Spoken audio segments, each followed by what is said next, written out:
zavést dalšího člověka do síně slávy.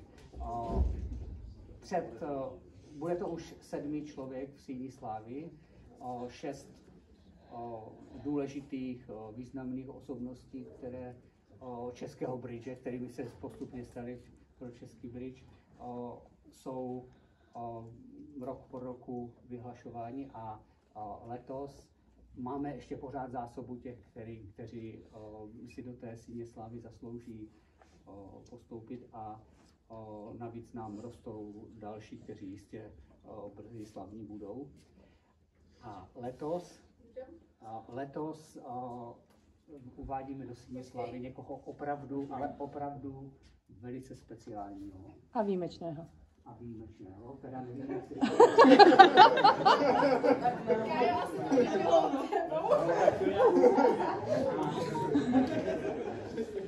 A tím člověkem, který jako 7. obsadí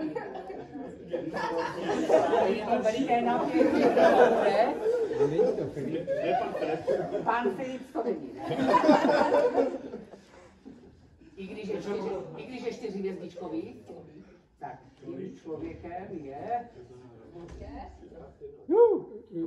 Počkej, Martin, ne? Martin Melčák. Počkej, vydrž. Ne, ještě netlesky. Nastala chyba. To se mi... Ani další. To nevypadá.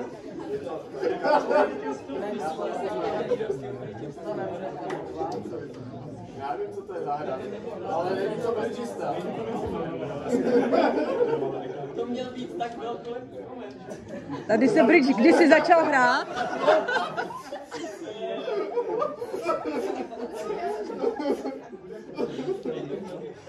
To se mi úplně zamírované. Takže tím člověkem je Daniel.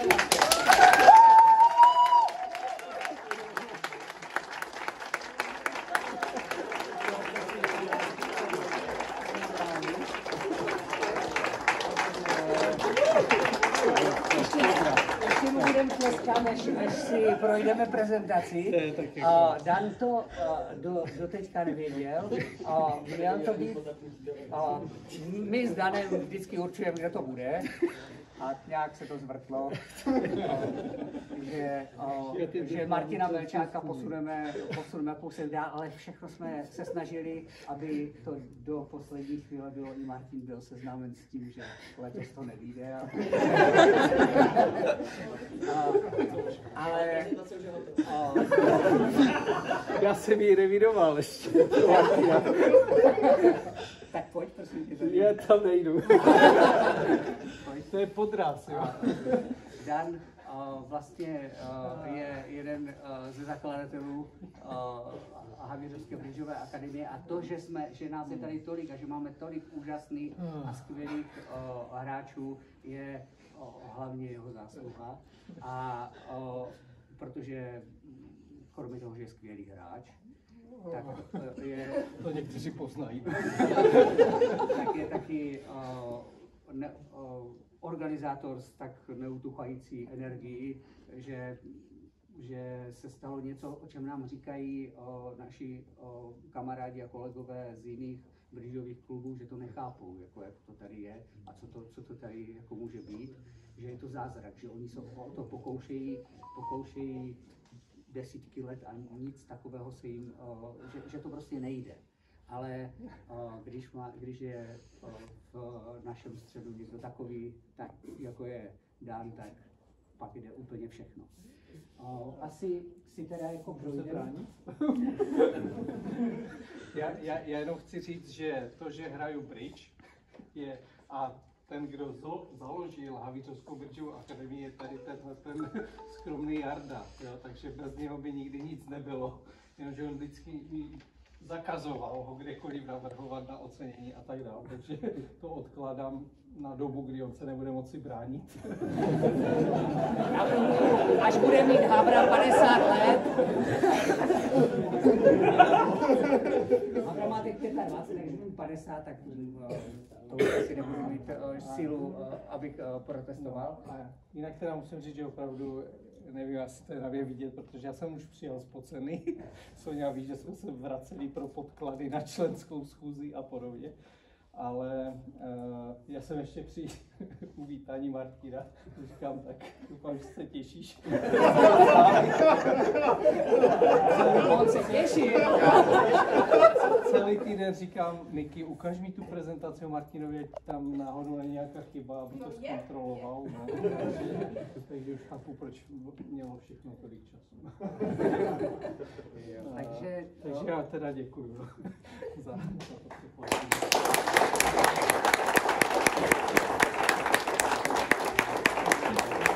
Takže Dan hraje bridge od roku 2000.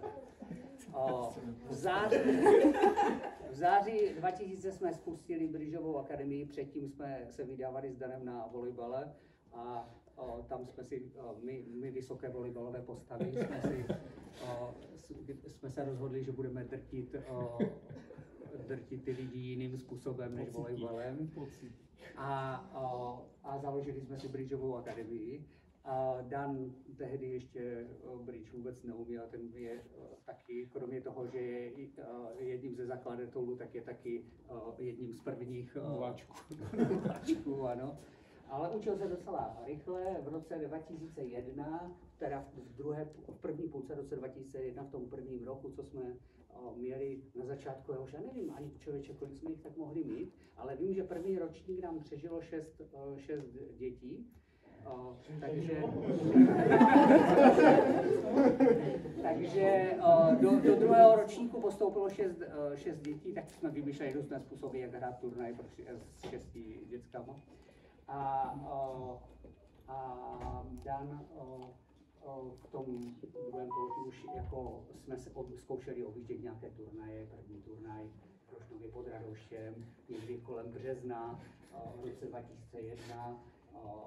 Tak tam jsme s Danem obsadili 8. místo, asi z 10. Já se směju těm lokalitám, kam až jsme vyjeli.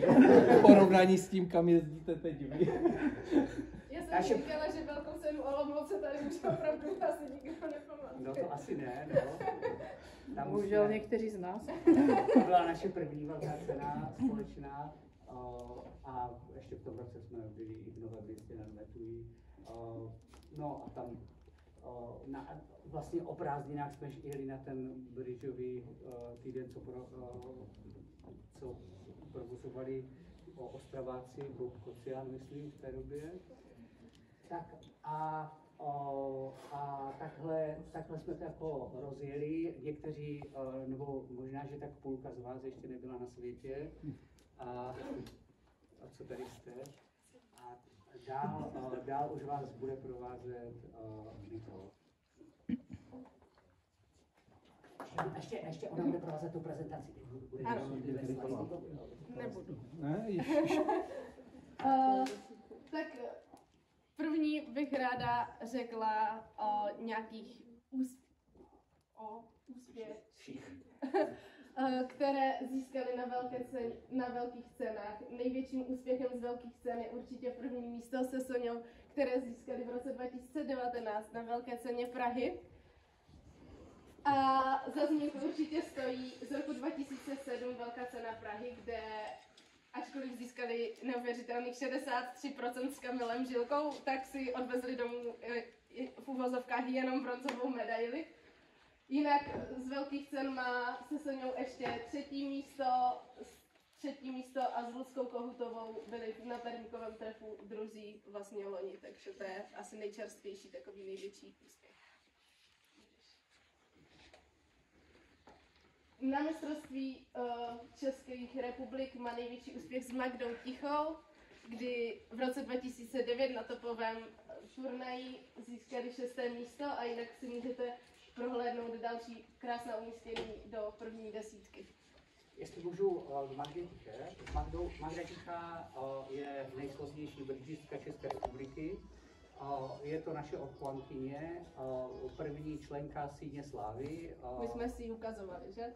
Haličské bridgeové akademie. A je teď v téhle chvíli na cestě z Holandska sem.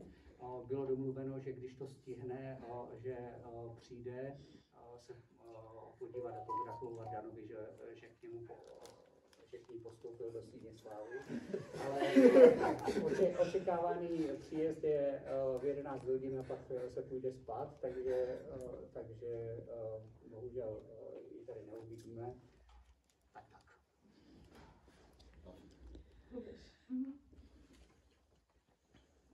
Vlastně hned jakmile začali hrát, tak se konaly různé třetí ligy a tak toho se hned účastnili a už v roce 2004 hrál poprvé druhou ligu za tým Havířov, potom se prostřídalo různé týmy, ale co je podstatné, tak v roce 2009 začal hrát za tým Logik Havířov, ve kterém je dodnes a v roce 2020/2021 z důvodu covidové situace se to protáhlo na 2 roky, tak se jim podařilo postoupit do první ligy, ve které se drží do posud.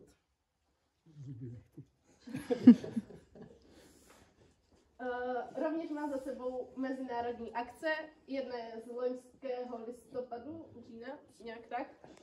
Byli na mistrovství Evropy malých federací společně s Milanem Macurou, Vítem Volhejnem a Dogou Sekerem, můžete vidět fotku nahoře, tak obsadili krásné 6. místo na mistrovství Evropy. A taky rovněž s celou výpravou, což taky můžete vidět, se vydal do Norska, do norského městečka BD, kde hráli právě se Soňou taky otevřený párový turnaj, kde se jim o kousíček, malinký kousíček nepodařilo postoupit do finále A, ale i tak se umístili na konečném velmi úctyhodném 43. místě. No a v matrice zaujímá zatím post zlatého regionálního mistra a do další příčky národní mistr mu chybí 58 SBČ. Tak, tady bychom normálně asi končili, že ano, protože to je takové ukončení té naší prezentace, ale to je jenom velmi malá část toho, co vlastně tady pro Havířov a pro všechny z nás Dan udělal. Takže teď se pojďme podívat teprve na to podstatné. Jak už bylo řečeno Jardou, založili v roce 2000 Havířovskou bridžovou akademii, díky čemuž tady vlastně všichni jsme. Rovněž s tím potom založil web, o který se doposud stará, všichni už jsme ho viděli, je tam všechno úplně super přehledně, všechny naše úspěchy a fotky z různých bridžových akcí. A teď mi dovolte věnovat trochu tomu, kolik bridžových akcích tady vlastně po tom roce 2000 se začalo rozjíždět. Prvním byla právě akce, na které se i teď nacházíme, je to 25. ročník toho vánočního páráku, který se poprvé hrál opravdu v roce 2000. A každý rok se koná vlastně v tu sobotu před Vánocemi. Dalším pro některé již neznámým turnajem jsou Havířovská družstva a Havířovský individuál, která se již nehrajou, protože se to kryje většinou s mistrovstvím střední Evropy, na který odjíždí většina našich jako reprezentantů, takže by tady málo kdo zůstal, takže už se to úplně nedá složit, ale do roku 2019 se pravidelně konaly. Juniorské mistrovství Havířova, to už kromě primánků si asi každý aspoň jednou zažil. Poprvé se hrálo v roce 2001 a vždycky odehráváme párový turnaj, družstevní turnaj, individuál, můžete odehrát jedno, všechno, ale je to super víkend vždycky.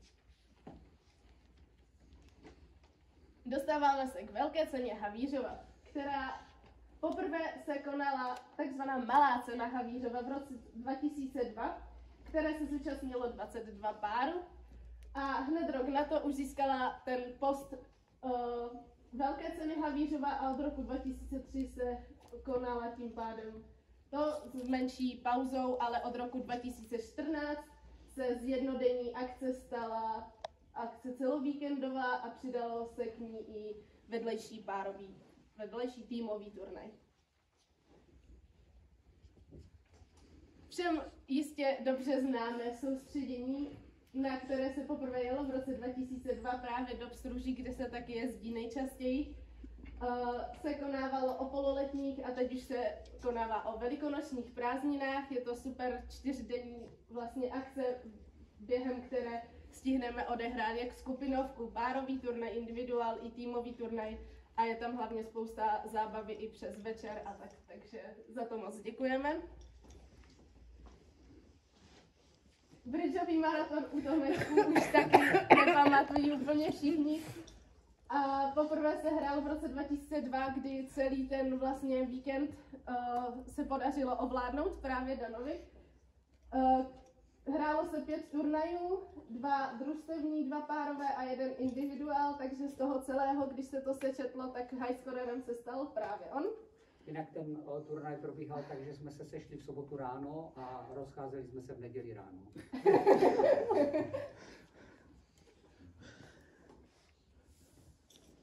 Další super akcí pro spojení vlastně už pokročilých a začátečníků je tandem, který se hraje od roku 2004. Vždycky to bylo dáno tím, že dospělý hrál s nějakým studentem, aby se prostě sehráli. V posledních letech už se to dělí spíš na to, aby hráli ti pokročilejší opravdu s těmi nováčky, ale je to skvělý turnaj pro zlepšení všech vlastně těch nováčků, kteří si to vždycky užijí. Rovněž byl už v roce 2009 společně s Jardou na mistrovství Evropy týmu v Rumunsku s dívčím týmem, kdy, jestli k tomu něco, Jardo, ty chceš říct možná? Tam byli. Bylo to fajn, já si to pamatuju. Jsme měli pocit, že je jako dost mladých kolek, které mohli mít na mistrovství Evropy úspěch a nějak úplně mimo struktury jsme se rozhodli, že se jim to pokusíme zajistit a zorganizovat. Dan sehnal hromady peněz a udělali jsme nějaký plán. Každý týden nás týrali, každý týden. Ano, týrali jsme svěřenky a dovedli jsme teda do Rumunska mistrovství Evropy. No, dál teda ne. No, dál teda se potom podíval z další vlastně generací v roce 2018 do Chorvatska, do Itálie, z Itálie je ta dolní fotka, to se můžete podívat. A vlastně loni o prázdninách se konalo mistrovství světa týmu, kde z kategorií U16 byl společně s Milanem Masurou jako kapitán jejich týmu, takže... Ještě napadlo k těm akcím, co jsme konali, je ještě jedna opravdu monster akce, která tam jako někdy už tak ze začátku, jak mohlo to být kolem roku 4, 5, jsme začali pořádat tady dorostenecké mistrovství České republiky a dorostenecké mistrovství České republiky mělo 50 párů, tak zhruba. Protože 35 bylo z Polska.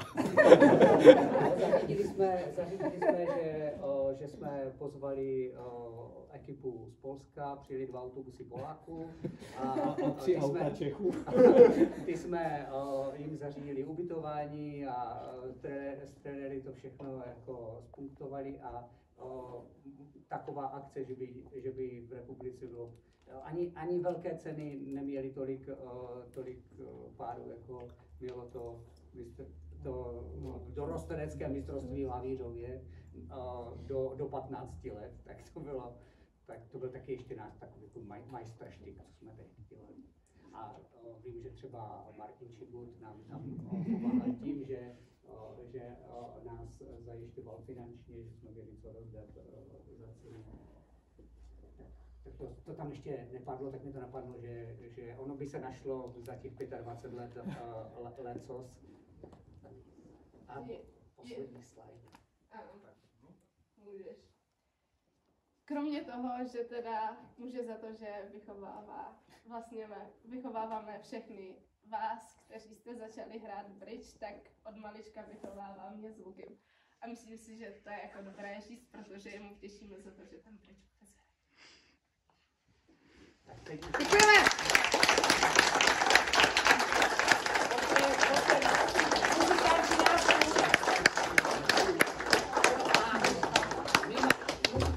My máme připravené i hudební vystoupení. Bridgeová ekipa je taky vynikající muzikantská ekipa a toho využíváme už loni, jsme toho využili.